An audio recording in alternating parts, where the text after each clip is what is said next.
I forgot to record. You Missed said I have all to of remember to that. record, and now you did. It's okay. It was just the Oh, introduction. I can tell people later that part. so start, if you would, start by telling us a little bit about your Inside Out experience, and then talk a bit, if you would, about the book. So I had always been, because I came from community-based work, I was trained as a facilitator to how to facilitate group dialogue and be working in the work. I was trained in my previous organization to lead conversations about anti-bias education, to really recognize where our positionality is, what we hold, what we bring into the classroom, and how we engage together to work for social justice across our lines of difference. So Inside Out was just like, oh yeah, right on. I've been doing that, sit in a circle, thinking about how we can have interactive, collaborative, humanizing pedagogy was already what I was doing. And so um, it really just made perfect sense to me. I had been buffered in my own life because of privileges of my primarily race and class, that I had never been to prison and I didn't know people in prison. So I was one of these people who was not affected by prisons because we in our country put them out of sight, out of mind in many ways, and I was not personally impacted. So I had a lot to learn, and I will say proudly that becoming a part of Inside Out quickly made me an abolitionist, because I don't know how anyone could involve themselves going into those places that are so dehumanizing and violent and not recognize that we need to radically change the system of how we deal with crime, harm, punishment. I was invited in by Nigel Boyle, who was a professor here at Pitzer at the time, who we had some students for years in the community engagement center that I directed. We had students that would go into local prisons and juvenile detention places, facilities, to do tutoring and mentoring and that kind of thing. And in one of Nigel's classes, someone said, why can't this be like a semester long class rather than just little program of tutoring and mentoring? And so he said, yeah, we should do that. And he had learned about Inside Out and been trained, and said, let's bring that to Pitzer, and asked me to teach the first class. And when Nigel came to me and asked me to do that, I was like, do you know what I teach? Like, I teach about healing and wellness and social justice. I don't know that that's a class that you want going into the prison. He was like, that's great. It's perfect. It's gonna be awesome.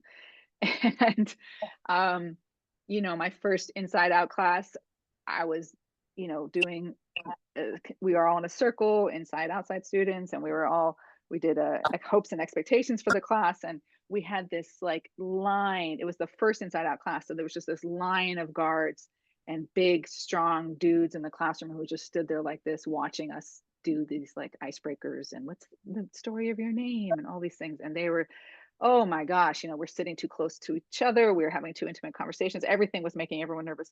They finally got like everyone to leave, and we all sort of took a exhale. And then we started doing the work of Inside Out, which is both getting to know ourselves and each other and really wrestle with some ideas together. And after that class, someone from the inside said to me, I haven't spoken to anyone who's not an inmate or a guard for 3 years. And I thought I was going to throw up when I was preparing to walk into this classroom, because I did not know how I would deal once again with people from the outside and young students. And he said, I can't believe how much it was so easy and so fun and so meaningful, and what I got from this experience. And that was after the first, 2-hour class, which of course, for all of you who've been involved in Inside Out, you've heard these things yourselves, right? These are not new stories. But I had someone from my outside students who said, all I knew about prison was from the media and the news. And so I don't know what I was thinking, but these guys were human just like anyone else. That guy reminded me of my cousin. That guy reminded me of my uncle or my brother. And I appreciated her self-awareness and reflection, but I also was very concerned about how she treated the people in the room before she afforded them humanity, before she realized they were human too. The first 20 minutes of walking in and already having all those assumptions and how those folks were treated before she realized, well, they're human too. And that particular moment is something that I think is really important for us to investigate. We all show up with our own ideas of what is and what's not, of our prejudices, our biases, informing by our positionality, by our life experiences, by our race, class, and gender. And how does that interact in the room? And how do we move more quickly to the point of realizing we're human and not cause any harm in the period before we have that realization and understanding? So those are some of the pieces that really got me interested in thinking about how do we really do this work in a humanizing way, to dismantle a lot of those ideas that we have, preconceptions, and also move beyond that to really do repair. You are muted, so we can't hear your gorgeous statement. It was not a gorgeous statement. Thank you. You know, before we continue, I think it's also important. One of the things that Tessa wanted was for this to be more of a conversation. So, yes, I'll ask some questions now and then, but let's leave it open that anybody who wants to enter into the conversation, ask questions or whatever, please, let's feel free to do that. But Tessa, tell us about the book. I want to give thanks. David Scobie, who runs an organization called Bringing Theory to Practice, asked me if I would write the first book in a series that he was being an editor for called Paradigm Shifts in Higher Education. And I said to him, David, if I'm going to write a book, I don't want to just do theory and jargon. I want to talk about like how we make the change in application in real time and practice. And he said, great. And I said, but if I write a book, I'm not going to just dance around these topics. Like I'm going to actually talk about white supremacy and reparations and abolition. And he said, great. And I said, but if I'm going to write a book, it's got to be short and like to the point and like really get stories out there. And he said, great. And I was like, oh shit, I got to write this book. All right, I guess I'm writing a book. So blessings to him that he asked me and that I had the opportunity to do so. And for me, the book is about really trying to understand the system of education that we're in and the larger, broader issues that need paradigm shifts, like absolute changes in how we do it. I'll also give you an example of my wonderful university that I love and have a lot of critiques for.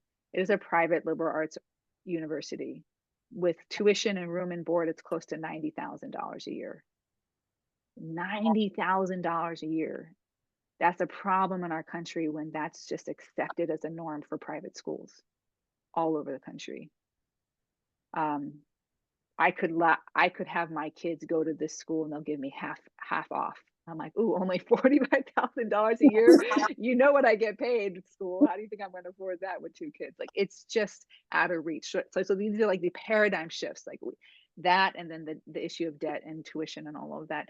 But then also the issue of basic needs. We have so many college students who do not have secure housing, food, clothing, shelter, right? And a lot of schools will be like, well, that's not our problem. We can't solve the world's problem. We're just here to teach. Someone comes in and they haven't eaten, that affects their neurological functioning to be able to learn. So suddenly that is our problem. So how do we as institutions recognize our accountability to the injustices that people face and how we have to actually deal with it as teachers and be trauma informed and aware, social justice informs, equity informed, so we know how to address the issues that come into our classroom that we are now responsible for addressing. The book also came about because I believe in a notion about the traumas of injustice. There's tremendous injustice happening at all kinds of levels. And I don't have to tell them to you all. I think you probably know this. I'm preaching to the choir. But as a result of injustice, we often suffer from tremendous PTSD from that, right? So sometimes we have buffers of support that allow us not to be traumatized by traumatic events. But, you know, poverty itself is a form of violence and trauma, I believe, and it can have deleterious effects for a whole lifetime. Same with racism, same with all of these things. So how do we actually, when students come into the classroom, recognize that we have to have the skills to acknowledge what they're coming in with and the skills to facilitate conversation in the classroom where it's a safe enough space for people to be vulnerable and learn and feel really seen for their whole selves and be their whole selves in that space, but also not be so fragile that we can't have the hard conversations that we really need to have in order for learning to take place. And how do we do that balance? So the main focus of the book is on a trauma-informed, equity-centered, and healing-oriented classroom space, which I believe, honestly, the Inside Out class and the pedagogy that we all are trained in when we do that is really about. It may not call it that all of the time, but that's what we're really trying to do and center, I think, in Inside Out. And a lot of the stories from the book that I share come from my experiences teaching in Inside Out. But in addition to thinking about how we actually cultivate the pedagogical tools and the culture and climate tools for how we shape our classrooms to be trauma-informed and equity-centered and healing-oriented, we also need to have the tools to think about how do we facilitate larger paradigmatic change in institutions of higher education, so we're not perpetuating the social inequalities that happen as a result of our institutions often, or we're not perpetuating harm taking place for our most directly impacted and marginalized students when they're on our campuses, or how we're not perpetuating the impact we have on the local community when we are settlers in a space, when we do or don't give back to the local community, when we recognize how we actually have social responsibility to each other in many different ways. So the book is both about like the larger pictures of major change we need to make in education, as well as how to do that in our classrooms. And it straddles facilitating larger systemic change as well as more personal, interpersonal, pedagogical change. So you have used the phrase trauma-informed, you've used the phrase equity-centered, you use the phrase healing justice, I think. Mm-hmm. Just so we're all on the same page, can you kind of describe each of those things and um, what they, in a sense, what they look like in the classroom? And Mm-hmm. I'll just throw a further question out, and then what they would look like in the larger higher educational sphere. Yeah. So I'll start with trauma informed. You know, trauma is being tossed around these days like a trending term that either can be really diluted or really annoying or really just not understanding the whole scope of it. So I'll just like really get into like trauma is a terrorizing event that happens to someone whereby they are helpless or hopeless in the attempt to respond or cope in the moment. This can be an earthquake or rape. It can be something that's more systemic or more interpersonal. And it can be both, right? Something like a child abuse is both a personal thing, but it's also a systemic issue of violence in this culture, right? So we think about these terrorizing events that leave us hopeless and helpless in a moment, unable necessarily to cope or respond. And in that moment, we have a way to try to respond to save our lives. So this is when instinct takes over. And that's when you start hearing about fight or flight, right? We either try to fight or flee to get away. And if that doesn't work, then there's freeze and appease, freeze or appease, try to make something better so that you won't be be hurt. And most of us can understand that, but the repercussions of that, there's a great bit of study done by Peter Levine about how trauma affects and lives in our bodies and neurological system and nervous systems. And they took video cameras and they put them all around in the forest. And they videotaped how animals in the wild navigated trauma. So there's a video of a possum and a bear. And a possum sees the bear coming before the bear sees it. And the possum is really at a point of life or death threat. And it knows that it can't fight the bear. And it knows that it probably can't outrun the bear. And so it lays down and plays dead. So the possum lays down and plays dead. And the bear comes, and it's like caught on camera, and sniffs around and thinks the possum's dead and walks away. And what the possum does is it jumps up after the bear's gone, and it does this little, have you seen a wet dog shake out the water, right? And it walks away. And when they slow down the video, what they see is that little shake off is actually like the possum doing the work of like running. of actually be able to get the fuck out of there and flee. Because all the cortisone and all the chemicals that come when a trauma incident happens are like flooding the system, and it can't do anything with it. It has to act freeze. And so it's in its body. And so it releases it from its body through that action of like, I just ran and I was free and I'm okay. And it's a way of what's it called? Can't remember the word, getting that shit out of your body that has just been flooded in your body so you can discharge it. That's the word. Discharge all of that adrenaline, all of that energy, so it doesn't stay in your body. And we as humans often forget about that part, about the discharge. And in most of our ancestors had ways to do this. You chant, you dance, you shake, you tremble, you do things to get it out of your body. And we've been told to calm down, take a deep breath, be quiet, sit still, and not actually discharge all that stuff that gets happened in that trauma event. And when we don't, it gets embedded in our neurological, cellular, nervous system, all the different ways. So the wiring will happen that if a figurative bear comes again, the trigger happens of, oh my God, fight or flight. And all the cortisol comes through the body, and all the things happen when we get that trauma response. But it's actually not a real life or death threat, right? It's just a shadow. It wasn't really a bear.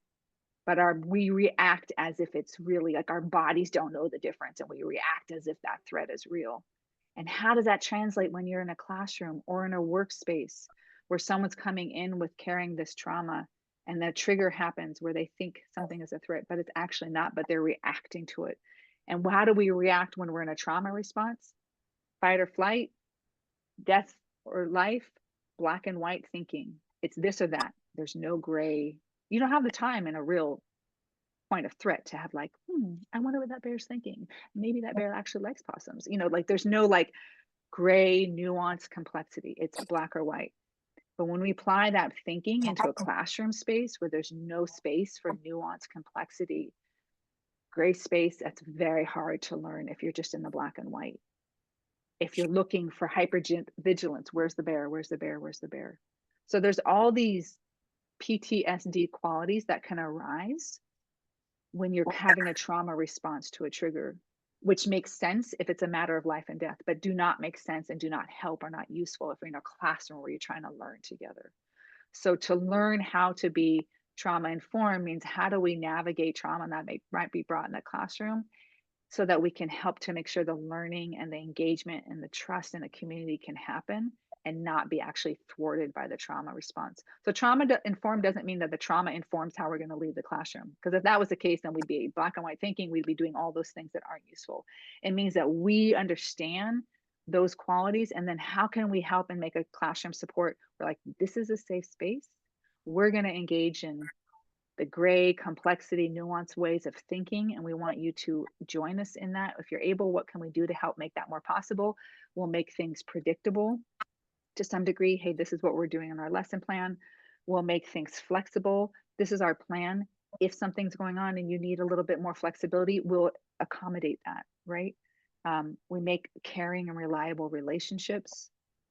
Again, this is a safe space to learn in, to grow in, to be uncomfortable in, to be pushed back on. This is not operating in that black and white binary space or hypervigilance space or fear and anxiety space, but actually a relatively safe space. Now, we can't promise safe space because everybody comes in with whatever they're coming in with, and they might be triggered by just my presence, right? I could just be triggering just because I'm a white woman, and what can I do about that? But how can I be understanding of recognizing what folks are coming in with and try to create as much of a strong classroom space to hold that? So that's part of what it means to understand what trauma is and what it looks like.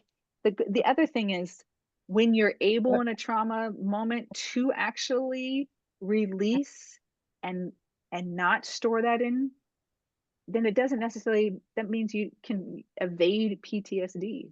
So that possum that didn't get eaten by the bear, does he go off to the bar and get drunk and tell all his friends about how he almost got eaten by a bear and go to therapy? Like that possum, because it had the ability to discharge all the energy of the trauma experience, and because you realize that he was safe, and look around and orient to the space and go, okay, there actually is no more threat. I am safe.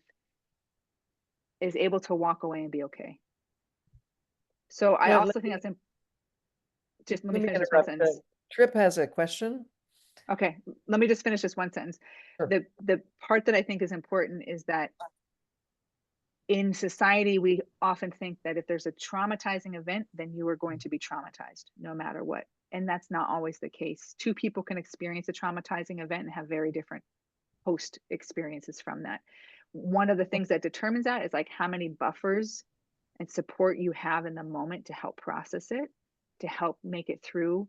You might have buffers of family, friends, therapy, economic support, ways to get safe and get out and to help protect you so that it doesn't end up to be. So I just also really want to make sure that that's clear, that many of us have experienced traumatic events. The degree to which it will be traumatizing or lead into PTSD depends on a lot of different factors.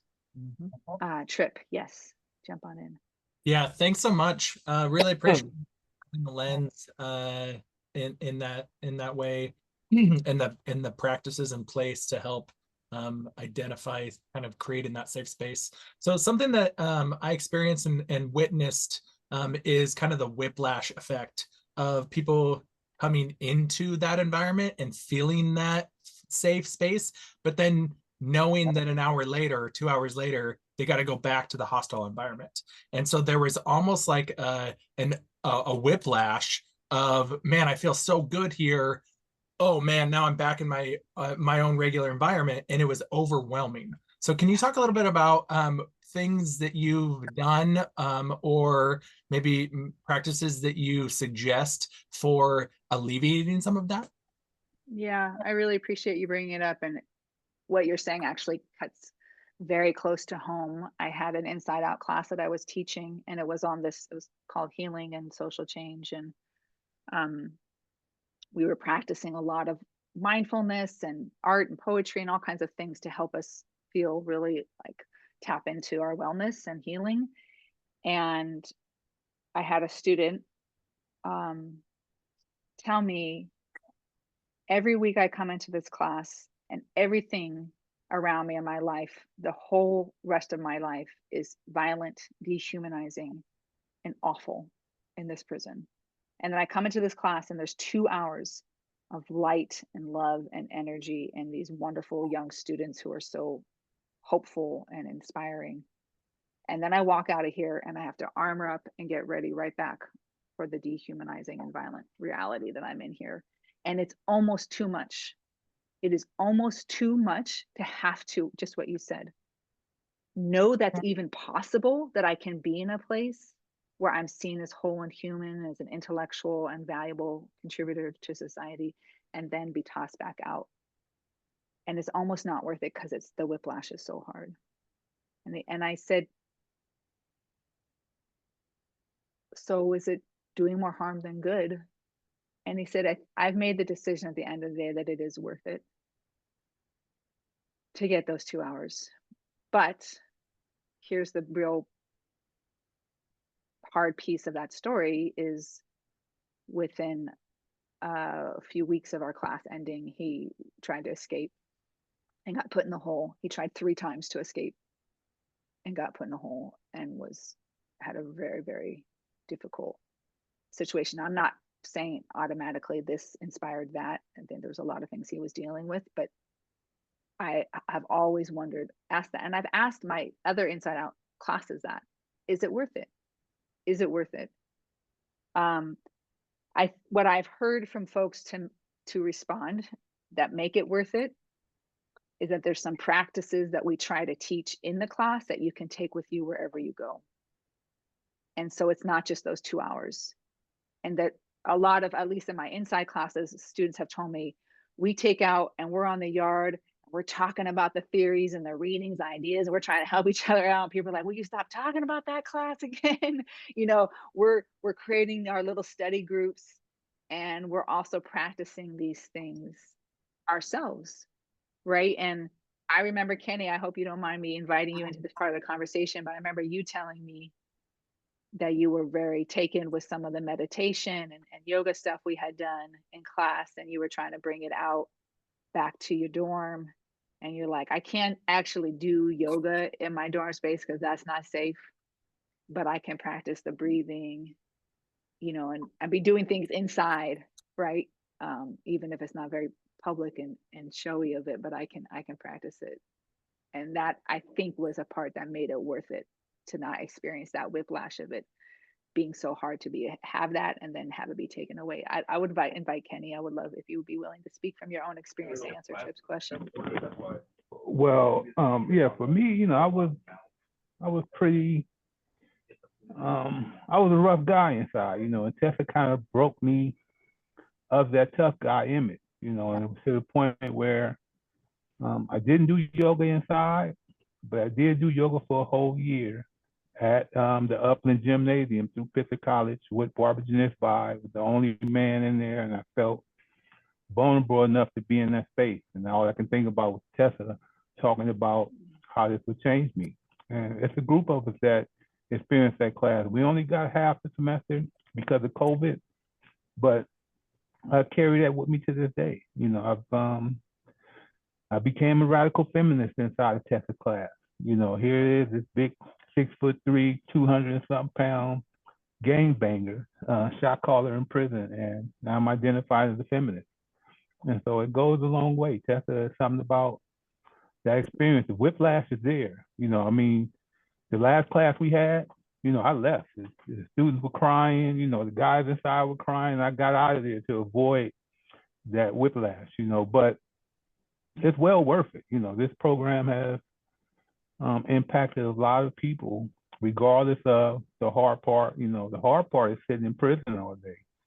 Coming to this classroom is a breath of relief. Aside, just to be able to breathe and not have to look over your shoulders and things like that inside of a classroom space. And so, yeah, I think it just goes a long way. And, it made me the person I am today with just that experience, able to communicate with people on a human level.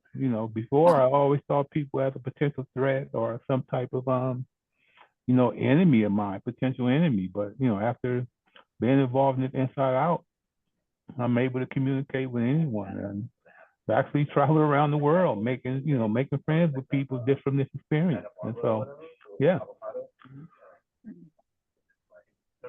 I mean, Kenny's a unique situation. He's like, inside out poster child, man. This guy, Fulbright, master scholar. He's gone very, very, very strong ways with the work. And I appreciate you attributing to me, but it was completely you who made that decision inside of how you were going to negotiate this work. But what I will say back to Tripp's point, I think trying to give enough skills so that people can take it out and it's not just the 2-hour class. And then they're practicing it either in their body, their mind, their spirit, their emotions, and also with each other. I mean, we see that a lot, right, in the Inside Out community. Students going back and just practicing with each other, trying to keep the ideas alive and then into their own lives. So I think the whiplash gets less and less as it gets integrated more and more into a person's daily world. Some of it has to do with their decision of discipline to do that, and some of it has to do with if the environment is allow it enough that they can have a little bit of spaces, cracks and crevices in the institution where they create liberatory practices, and if they have enough tools to then take with them. I actually talk about the class that Kenny was in the chapter about trauma-informed care in the book, because I think part of what we got stopped, as Kenny said, very abruptly on March 12th of 5 years ago during that class. But the students, because they had really created bonds with each other and really delved in deep, even just for those first 2 months of class, and because we had really tried to develop some skills about how to do this work, both the social justice kind of organizing and research and activist work and scholarship, but also the personal work, that people kept on their own even after the class was divided. And even collaborative projects that we do in Inside Out, we had no Zoom at that point. We had no in-person class. We had the shitty ass prison mail system to deal with. And we still or us like showing up at the gate with like masks, like handing papers and them getting like, we found a way for people to still continue their collaborative projects, even at the height, the beginning of that COVID explosion.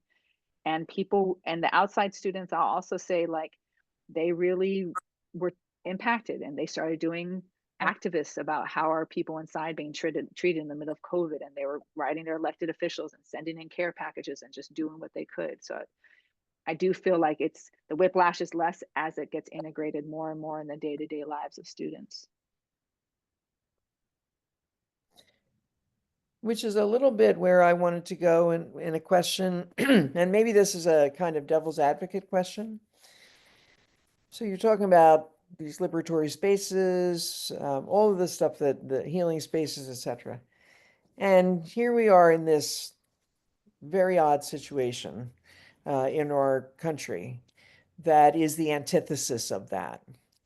And so I guess I'm asking where, Tessa, you see the greatest sense of hope and possibility in this context right now. I mean, just the fight back, man. People are fighting back. People since the beginning of time have had to deal with tyrants and oppression and injustice. So we know this.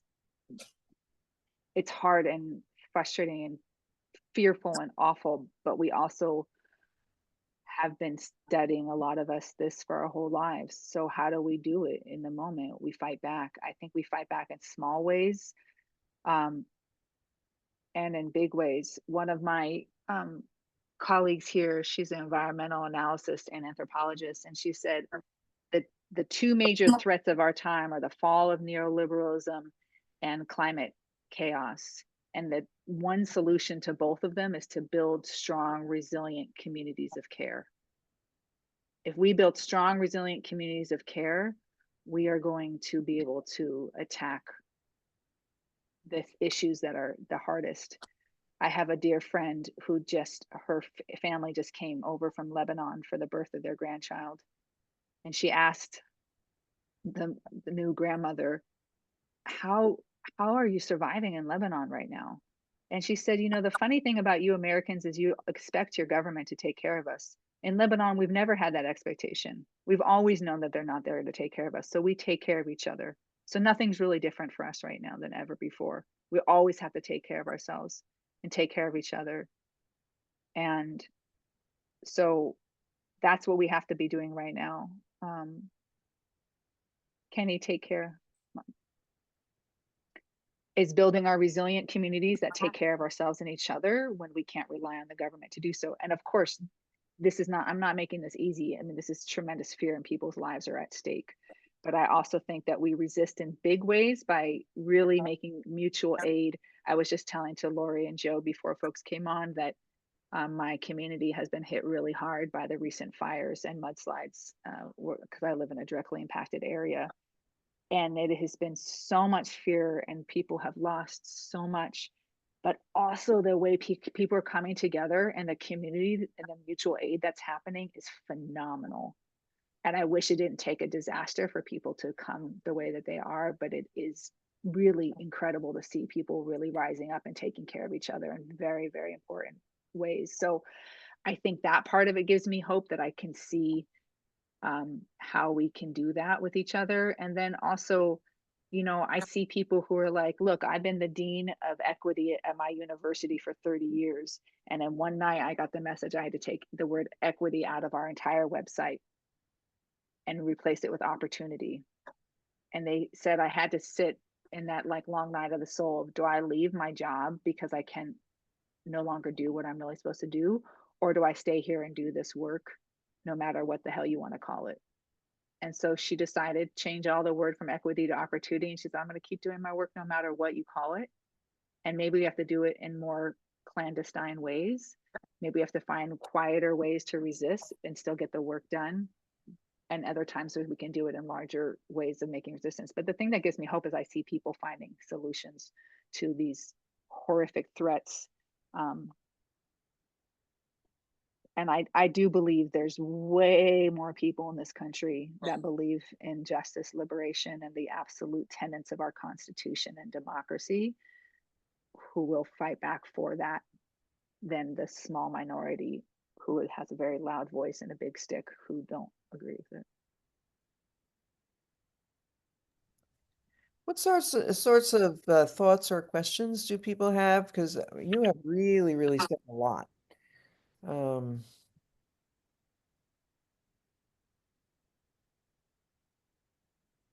Anybody?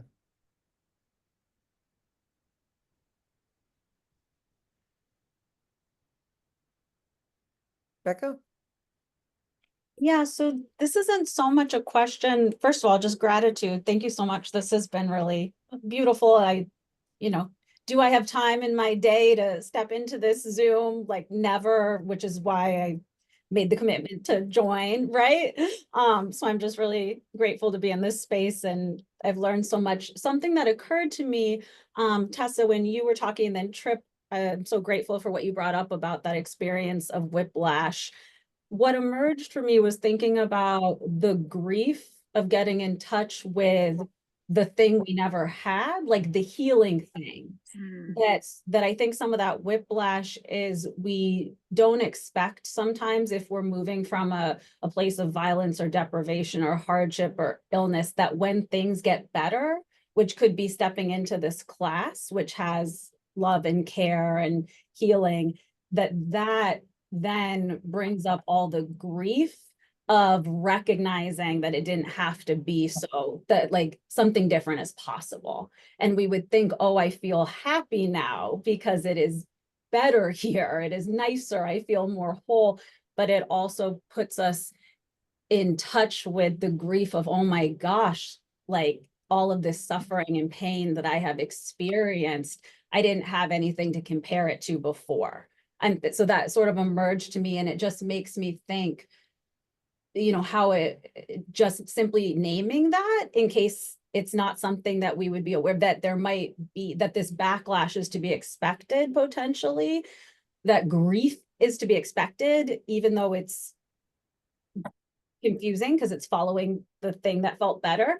And then how can we maybe create support systems, Tessa, you were saying communities, so that there doesn't have to be such a violent start and stop to like going in and out of the spaces. I'm reflecting on how lucky I am to teach Inside Out at the prison where I taught it, because there's like a multi-decade lineage of Inside Out, and there's 2 to 3 classes every semester. So there's this robust community of people on the inside who have been in the theory group and who have been coaches. And so I think there's more of a community on the inside for folks after class. But if that isn't the case, I can really imagine that violent whiplash.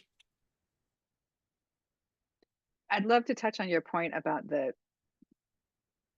whiplash of the grief piece. I once was working with a group of 5 different universities across the country, and we were doing civic engagement work. And it was during the time of Trump's first administration, and that we did charting of students' feelings of well-being and different things. And at first, people were feeling really inspired and grateful to have this opportunity to do civic engagement at a time of such despair. And then everyone's well-being went down.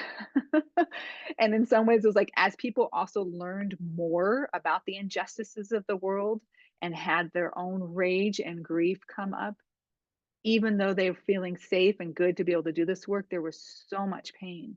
So then it looked like civic engagement was creating less well-being, which I think is an appropriate response. I think it's an appropriate response to be very sad and in grief and rage when you start learning more and more about the pain and opening up space to feel the pain where you may not have had it before. So I think we almost have to also, and Becca, you're helping me also remember that we have to name this to our students. This will likely elicit greater discomfort, pain, anger. And part of the work around well-being is, how do we actually learn how to sit with the discomfort and let that be there and talk about it and name it, and then eventually we move towards action or whatever. But Jason, thank you for your comment. If you want to say anything more too, I'm open to it.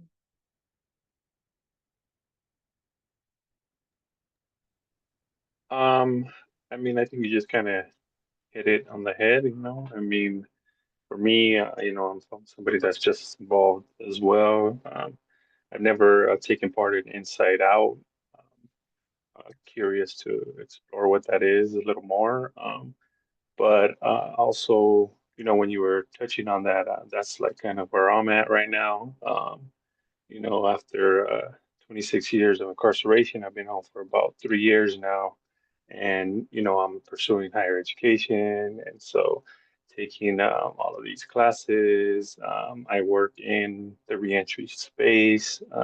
So, you know, helping other formerly incarcerated citizens on their reentry journeys and all of that. And so I'm involved in a lot of, you know, civic engagement and, you know, collaborating with other CBOs and nonprofits. And I'm always in that space. And we have different collaboratives and, you know, on subcommittees and things like that. And so it's just like the more I'm learning in school, the more I'm learning um, in these roles, and then just interactions with different people in different spaces, and um, you know, just that whole public safety um, space and things like that. It's just the angrier and angrier I get,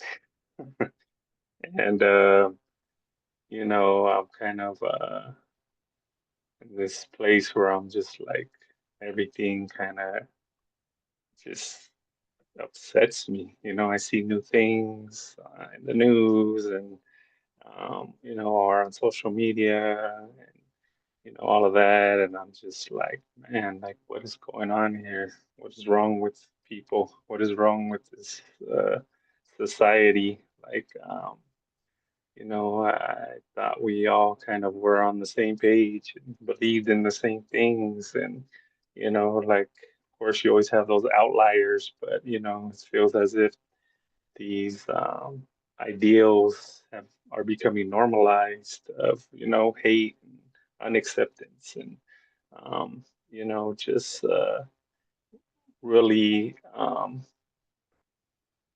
just selfish ideals, you know, of it. I'm only worried about myself. I could care less about my neighbor. Um, and so I don't know, you know, like every day I feel triggered and just like where I'm just consistently having conversations with my wife about like what's going on, like what can we do and how can we like do something, you know, because you feel like helpless, and, but at the same time, it's like, man, I don't want to just sit here and not do nothing and just be one of those people that is just sat idly by and watch the downfall of our society, you know. And I don't know if that's just me, you know, overthinking things or like putting too much on it, you know. But you know, that's where my mind goes. And so when you're talking about that, like I can just really relate to it, experience how it feels, and it's just like a consistent thing every day, every day, every day. Mm, I really appreciate your willingness to share and name something that is so painful and real. And I think so many folks, I don't think you're alone in this experience, you know. And I honestly also want to say that I think part of being able to tap into that is part of also demonstration when you get more to a place where there's more safety to feel your rage or this or that, I trip.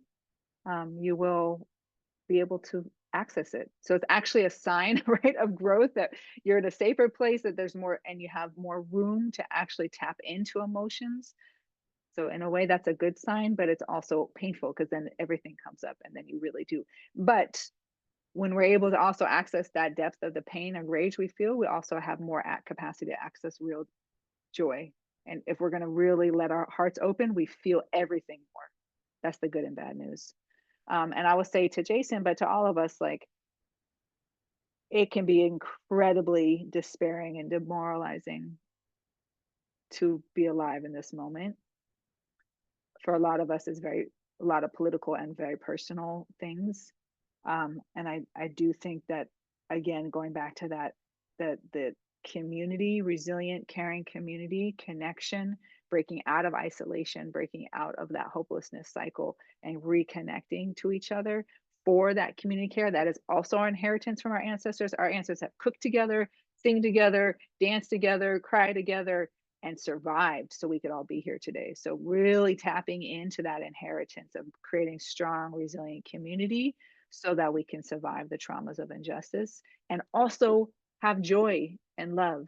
And if we don't have those spaces, then it's impossible to radically imagine the liberated world we want. So it's part of our duty, it's our job as teachers and activists and educators to create spaces where we're safe enough to also imagine a better world and bring some hope together. Because if we don't have that, then how can we do the work? And most of this, but we're not going to do that. So, Javier. Tessa, thank you. It's always amazing to hear you speak. I'm always in awe. I sat there for a week just listening to you and Ella speak. It had some profound change inside of me. The question that I have is, I think about maybe for young academics who kind of have to be caught in the rat race of having to publish, or maybe when I speak about maybe of criminal justice or criminology professors that are very much status quo, the bourgeoisie science, if you will. How would you maybe, at least for the ones that are trying to navigate that space and maybe not feeling at home in that space, what advice would you give to them as they're trying to navigate their own sense of like arriving at some sense of what they feel is maybe their calling, but then they have to navigate publishing and sort of the constraints around the journals who might have relationships with criminal justice agencies. So it seems like lofty. And I certainly believe in, like you, I'm in a place that kind of values what I do and markets it in some way. But I know there's a bunch of my colleagues who are out there who are fresh into the market that they just can't speak about these things. They can't research these sort of topics. And so how do we maybe provide support for them or kind of help them navigate through this process? I'm just wondering some of your thoughts. It's such a hard and sad issue that you're bringing up right now.